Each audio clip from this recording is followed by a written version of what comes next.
저는 오늘 본문 말씀을 보면서 사도 바울의 그가 도달할 수 없는 그런 그 삶과 그 정신을 찾게 되었는데요.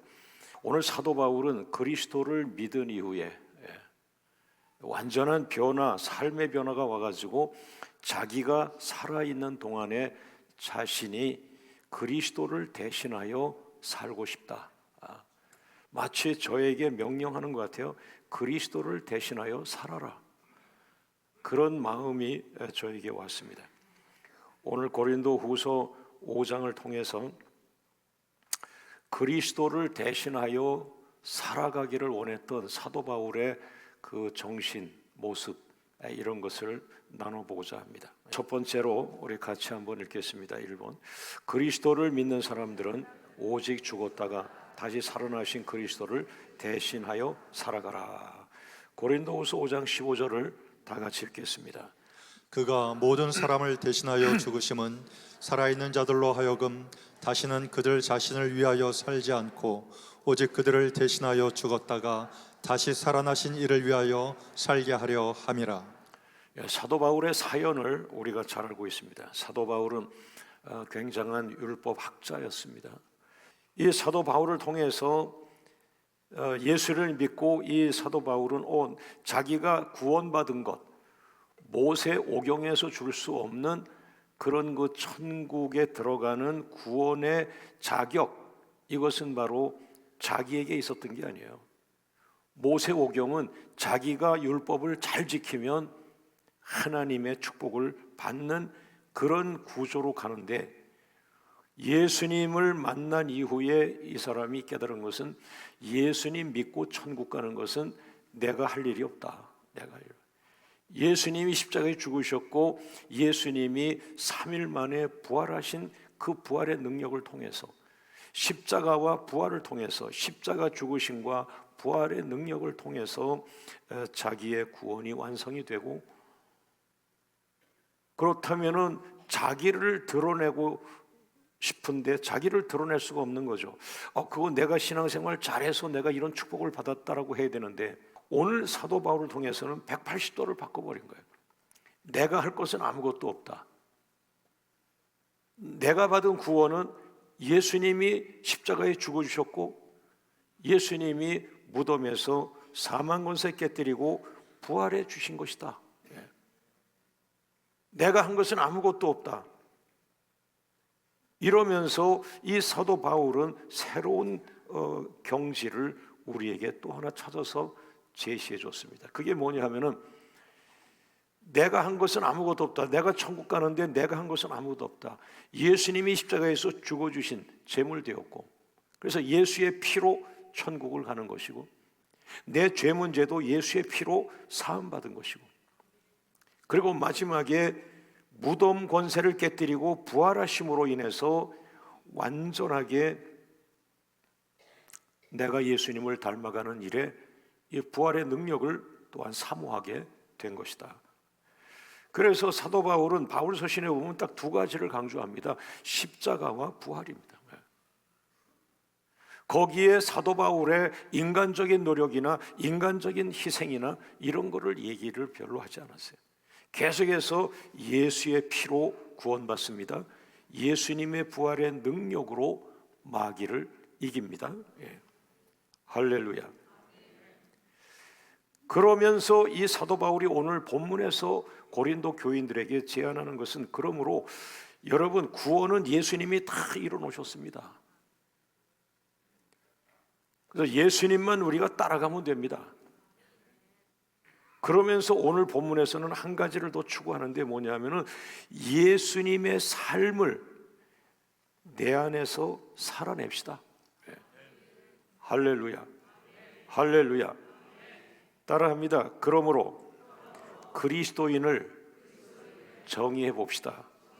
그리스도인은 그리스도를 대신하여 사는 사람. 그래서 우리는 교인이라는 말을 참 많이 써요. 한국 교회는 교인이라는 말을 굉장히 많이 써요. 교인, 교회 안에서의 존재감을 느끼느라고 교인.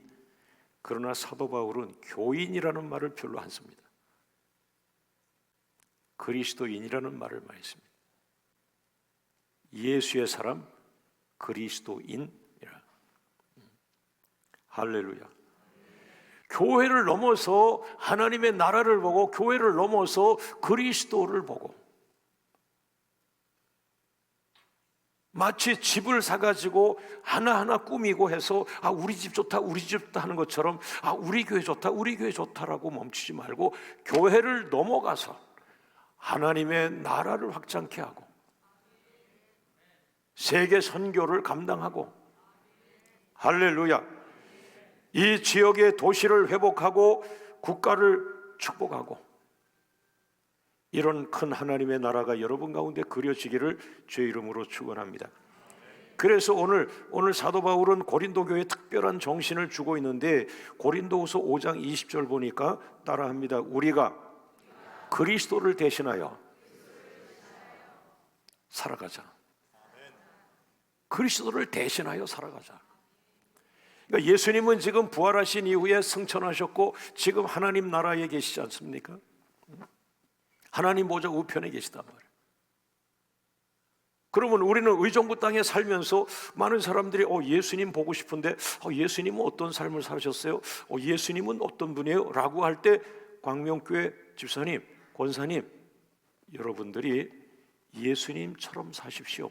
예수님을 삶으로 보이십시오. 우리가 그리스도를 대신하여 사신이 돼요. 사신이라는 건 대사거든요. 엠베서더예요. 그러니까 사도 바울의 정신은 뭐냐면 내가 그리스도를 대신하여 대사가 되어 그 지방에 간다. 그러니까 우리가 말해 알바니아라는 나라를 간다. 그러면 그리스도의 대사로 가자. 그리스도를 대신하여 가자. 그러면 그리스도가 그 알바니아 갔으면 뭐라고 말씀하실까? 거기 가면은 예를 들어서 병자가 있으면 그분을 치유하실 것이고, 거기에 귀신 들린 자가 있으면 귀신을 쫓아줄 것이고, 바로 그곳에서 하나님의 나라를 설교할 것이고, 예수님을 어떻게 하면 믿고 어떻게 하면 천국 가는지를 복음 증거를 하셨을 것이고, 여러분과 제가 의정부 땅에서 할 일은 그리스도를 대신하여 복음을 증거하는 것입니다. 할렐루야. 여러분, 고린도후서 5장 20절, 그러므로 우리가 그리스도를 대신하여 사신이 되어, 따라합니다. 나는 그리스도를 대신하여 복음의 대사가 되어 살아가자. 할렐루야. 할렐루야. 따라합니다. 사도 바울은 그리스도를 대신하여 살았다. 그러니까 자기를 드러내는 삶이 아니라 자기의 삶을 통해서 자기 안에 있는 그리스도가 드러나게 하셨다. 그리고 마태복음, 마가복음, 누가복음, 요한복음에 있었던 예수님의 삶을 추적해서 그 예수님이 어떻게 사셨는지를 자기가 그 삶을 다시 풀어가는 거죠. 나를 위해서 죽어주신 분은 온 세계에 예수님 한 분이에요. 그러면서 사도 바울이 오늘 고린도 교회에 명령합니다. 뭐라고 그랬습니까? 여러분의 죄값을 위해 죽어주신 분은 오직 예수님밖에 없다. 여러분을 죽어주신 분을 위해 살아라. 할렐루야. 할렐루야. 그래서 사도 바울은 고백하는 거예요. 나를 위해 죽어주신 분, 나를 위해 내 죄값을 지불하고 나를 살리고 나를 구원하기 위해서 죽어주신 분, 난 이제부터 나를 위해 죽어주신 분, 그분을 대신하여 살겠습니다. 예수님이 살아간 것처럼 내가 대신 예수님의 삶을 살겠습니다. 나는 예수님을 대신하여 살겠습니다. 나는 예수 때문에 구원받았으니까 예수님이 살았던 삶을 나는 그대로 내 삶으로 풀어가겠다. 그리스도를 대신하여 살고 싶다. 그리스도를 대신하여 살아가자. 첫 번째, 사도 바울이 말하고 있는 그리스도를 대신하여 사는 사람의 특징은, 한번 따라합니다. 부활의 능력으로 12 제자는 새로운 피조물이 되었다. 그리스도를 대신하여 살아가는 사람의 특징은 새로운 피조물이 된 거예요. 고린도후서 5장 17절 말씀 보니까 누구든지 그리스도 안에 있으면 새로운 피조물이라 그랬어요. 여기서 말하는 새로운 피조물은 새롭게 태어난 사람을 말하지 않겠어요? 그럼 이 사도 바울이 말하는 새로운 피조물은 무엇인가? 따라합니다. 내 안에 사는 것은 내가 아니요, 내 안에 사는 것은 나를 위해 죽으신 그리스도이다. 이제는 내 안에 사는 것이 내가 아닌 거예요. 내 고집으로, 내 주장으로, 내 욕심으로 내가 좋아하는 그런 것들을 추구하며 살아가는 내 중심적인 삶이 아닌 거예요. 나는 이제 예수 믿고 구원받았기 때문에 내 삶의 중심은 예수 그리스도이므로 예수 그리스도가 내 안에 사는 거예요. 그러므로 내 안에 예수님이 주인 되시도록 나는 예수님의 삶을 사세요. 나는 내 삶을 드리겠습니다. 나는 예수님을 드러내는 삶을 살겠습니다. 할렐루야. 그래서 새로운 피조물, 사도 바울이 말하는 새로운 피조물은 나 최남수가 사는 것이 아니고 내 안에 예수 그리스도가 주인 되어 사시는 삶이다.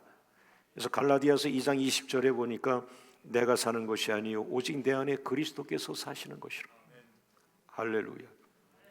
그래서 오늘 여러분은 예수 안에서 새로운 피조물이 되는 것이고요. 오늘 두 번째로 그리스도를 대신하여 사는 사람의 특징은 뭐냐? 따라합니다. 부활의 능력으로 12 제자는 하나님과 화목하게 된 사람이었다. 그래서 그리스도를 대신하여 사는 사도 바울이 강조하는 것은 뭐예요? 이 부활의 능력을 강조했고, 그 다음에는 하나님과 화목된 삶, 하나님과 화목한 삶. 그러니까 예수 믿는다는 것은 정의를 좀 잘하면 좋겠어요. 좀 더 예전에는 예수 믿고 천국 간다, 이걸과 우리의 전체 하나의 해석이었죠. 그러나 오늘 사도 바울을 만나면서 이 해석이 좀 풍성해지기 시작합니다. 예수 믿는 것은 하나님과 화해한 삶을 살아가는 거다. 하나님과 친밀한 삶을 살아가는 거다. 하나님과 화목하게 된 사람이 되는 것이다. 나는 예수 믿고 어떻게 되었습니까? 내가 예수 믿었더니 하나님과 화목하게 되었습니다. 내가 예수 믿기 전에는 하나님과 원수였습니다. 그러나 내가 예수 믿은 다음에 예수님이 중보자가 되셔서 하나님 앞으로 나를 이끌어 갔습니다. 나는 예수님 때문에 하나님의 자녀가 되었습니다. 나는 예수님 때문에 하나님의 영원한 생명을 받게 되었습니다. 할렐루야. 이런 것들에서 그 역동성, 그 파워가 뭐냐? 원동력. 이것이 바로 사도 바울은 계속해서 부활의 능력, 부활의 능력. 예수님의 부활로 그와 같은 것들을 완성시켜 주신 거죠. 예수님의 부활의 능력을 가져보십시오. 할렐루야. 이 부활의 능력으로 우리가 하나님과 화목된 삶을 살아갈 수가 있다는 것이고, 그리스도를 대신하여 사는 사람의 세 번째 특징은 따라합니다. 부활의 능력으로 12 제자는 그리스도로 말미암아 불신자를 하나님과 화목하게 할 수 있다. 이게 전도의 새로운 정의입니다. 전도의 정의는 그동안 교인이라고 하는 말 속에서 뭔가 하나님 중심이 아닌 교회 중심, 그러나 교회가 하나님의 나라로서의 교회가 아닌 사람들의 조직체, 광명교회 식구들이 따로 있어요. 광명교회 성도들의 색깔이 있어요. 이것이 나쁜 건 아닌데, 그러나 그 이상을 넘어서 하나님 나라를 봐야 되는데 그런 교회가 전부였던 것이고, 그 교회를 누가 이끌어가며 그 교회를 누가 주장하며 여기에서 멈춰버린다면 그것은 하나의 사람들의 공동체밖에 될 수가 없어요. 우리는 이 땅에 열심히 살고 교회 생활을 하지만 이 땅에 죽습니다. 그러나 우리는 하나님의 나라로 올라가는 겁니다. 이 교회는 하나의 과정과 같은 것입니다. 전도의 정의가 뭐냐? 당신이 예수님을, 내가 이 복음을 전하면 예수님을 믿으시면 되는데, 그 예수님을 믿으시면 예수님 때문에 하나님과 당신이 가까워집니다. 전도의 정의는 내가 저 사람한테 예수 믿으라고 했을 때 그 사람이 예수를 믿으면 하나님과 화목하게 되는 게 전도예요. 전도는 대단히 좋은 거야. 대단히 귀한 거야. 권사님이 가서 세 사람에게 전도했어요. 권사님이 세 사람에게 예수님을 전했어요. 그러면 권사님 때문에 그 세 사람이요, 하나님을 알게 되고 하나님과 친밀하게 되고 하나님과 화목한 관계가 되고 하나님의 자녀가 되고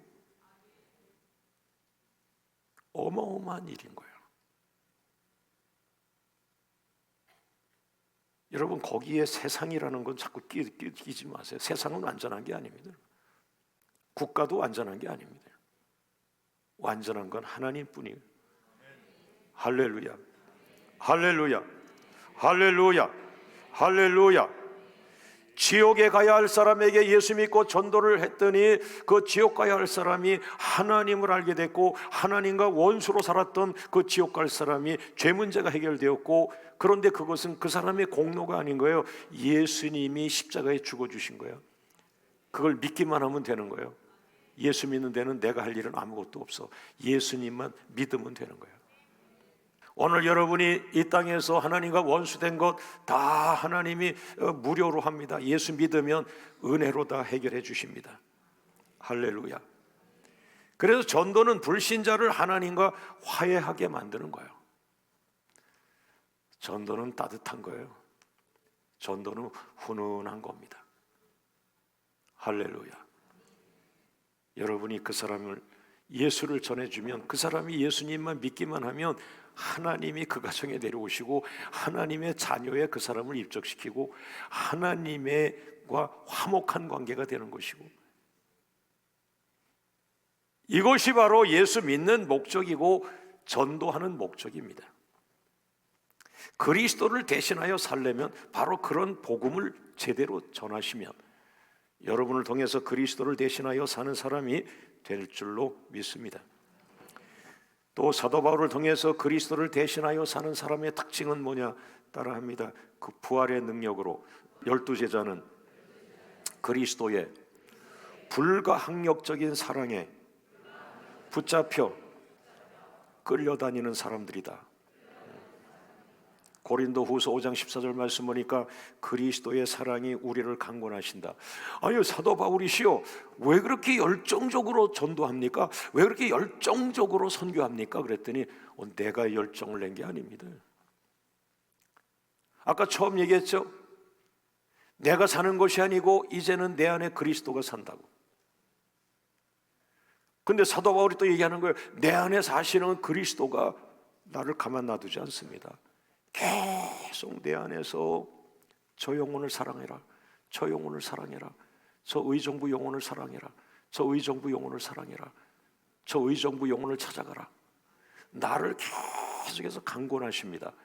이 강권이라고 하는 단어가 무엇인가 나를 자꾸 밀어내고 있다, 무엇인가 어떤 힘이 나를 자꾸 밀어내고 있다, 나를 자꾸 전도 현장으로 밀어내고 있다, 나를 자꾸 선교 현장으로 밀어내고 있다, 나를 자꾸 어렵게 사는 사람들에게 밀어내서 그 사람들을 사랑하게 만들고 있다. 이게 강권이라는 거예요. 또 이 강권이라고 하는 단어는 붙잡히는 거예요. 어떤 거에 붙잡혀서 끌려다니는 거예요. 이것이 바로 그리스도의 사랑인 거예요. 할렐루야. 사랑 여러분, 그리스도의 사랑이 나를 강권하고 있습니다. 제가 철저하게 사도 바울처럼 살 수는 없어요. 철저하게 베드로처럼 살 수 없어요. 그러나 예수님의 정신을 내가 대신 살아보려고 할 때 양보할 수 있어요. 겸손할 수 있어요. 내가 가지고 있는 권리를 줄 수 있어요. 할렐루야, 할렐루야. 그리스도를 대신하여 산다는 것, 많은 것을 저는 회개하고 오늘 이 자리에 올라왔습니다. 이 설교를 짧게 준비하다 보니까 저는 회개할 게 생기기 시작했어요. 7번째로 넘어갑니다. 그리스도를 대신하여 사는 사람. 부활의 능력으로 죽은 자가 아니고 산 자가 되었다. 할렐루야, 할렐루야. 죽은 자가 아니라 산 자란 말이에요. 살아계신 자. 그런데 갑자기 설교 준비하면서 제가 어두워지기 시작했어요. 하나님, 적당한 보응은 있고 적당한 기적은 일어나고 적당한 축복들은 오고 있는데 정말 제가 평생 주님의 삶을 살아가면서 주님에게 나타나고 있는 그 모든 생명력이 다 있는 건 아닙니다. 물론 그거는 주님에게만 나타나야 온전한 것이라고 저는 믿습니다. 그럼에도 불구하고 하나님, 나에게서 많은 역사가 멈춰가고 있습니다. 그런데 깨달음이 뭐예요? 예수님이 부활해서 예수님은 무덤을 나갔어요. 사셨기 때문에 나갔어요. 근데 최남수는 아직도 무덤에 있는 것 같아요. 난 아직도 무덤에서 못 나가고 있어요. 그런 감동을 성령님이 주셨어요. 여러분 한번 훈련해 볼까요? 오른손 들고. 용서합니다. 사랑합니다. 축복합니다. 이거는 산자의 말입니다. 모든 영광을 주님께. 할렐루야, 할렐루야, 할렐루야, 할렐루야. 그래서 사도 바울은 계속해서 말합니다. 너희는 남을 비판하지 말라. 비판하는 건 뭐예요? 죽은 자가 하는 거예요. 죽은 자가 하는 거예요. 예수님이 내 안에 있다면 내가 할 이야기는 용서합니다. 사랑합니다. 축복합니다. 할렐루야, 할렐루야. 마지막으로 하나만 더 하면 그리스도를 대신하여 사람의 특징은 뭐냐? 부활의 능력으로, 따라합니다. 부활의 능력으로 12 제자는 믿음의 사람들이었다. 따라합니다. 내가 믿으면 영광을 보리라. 여러분 요한복음 11장 39절에 예수님은 뭐라 그랬어요? 그 여인에게, 마르다에게 말합니다. 마르다야, 돌을 옮겨 놓아라. 돌을 옮겨 놓아라. 그 무덤에 돌을 옮겨 놓아라. 내가 너희 오라비 나사로를 살려줄 테니까. 그 말인데 무덤에서 갇혀있는 그 나사로 무덤 앞에 와서 돌을 옮겨라 그랬더니 뭐라 그랬어요? 주여, 죽은 지가 사흘이 지나서 냄새가 납니다. 지금은 안 됩니다. 지금은 예수님도 고칠 수 없습니다. 지금은 하나님이 와서 축복해도 안 됩니다. 목사님이 오셔서 예배드려도 안 됩니다. 지금은 안 됩니다. 여러분 안에 죽은 것, 불신 안 된다는 거예요.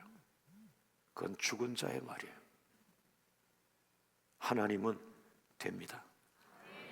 네가 하는 거 아니야. 네가 하는 거 아니야. 돌멩이 치워. 돌멩이 치워. 내가 살리는 거야. 내가 도시 살리는 거야. 내가 이 도시 살리는 거야. 내가 이 민족 살리는 거야. 내가 너희 가정 살리는 거야. 살리는 분은 하나님이야. 산 자는 예수 그리스도야. 여러분 오늘 예배에 하나님 오셨습니다. 할렐루야. 모든 영광을 주님께 오게. 할렐루야, 할렐루야, 할렐루야, 할렐루야. 이 부활의 능력으로라는 이 말을 제가 오늘 선물로 받았습니다. 12 제자는 부활의 능력으로, 12 제자는 부활의 능력으로, 12 제자는 부활의 능력으로, 이렇게 해서 부활의 능력, 부활의 능력을 체험한 사람들은 부활의 능력을 보여주며 사는. 그래서 많은 사람들은 베드로를 보고 예수님의 모습을 보았다. 왜? 부활의 능력으로 사역을 하니까. 저 한국교회 의정부 땅에 한 교회가 있는데 그 사람들은 예수님이 살아있는 것 같아. 왜? 우리는 기도의 능력도 있지만 부활의 능력으로, 부활의 능력으로, 부활의 능력으로 무덤을 박차고 죽음의 권세를 박차고 살아있는 모습을 보여주니까, 산 자의 모습을 보여주니까. 여러분 오늘 예배 시간에 살아났지요? 산자로 돌아가십시오. 산자로 돌아가서 일주일 동안 산자로 사십시오. 일주일 동안 굉장한 일들이 일어날 것입니다. 오직 그분에게만 영광을 돌리십시오. 모든 영광을 하나님께 올립니다.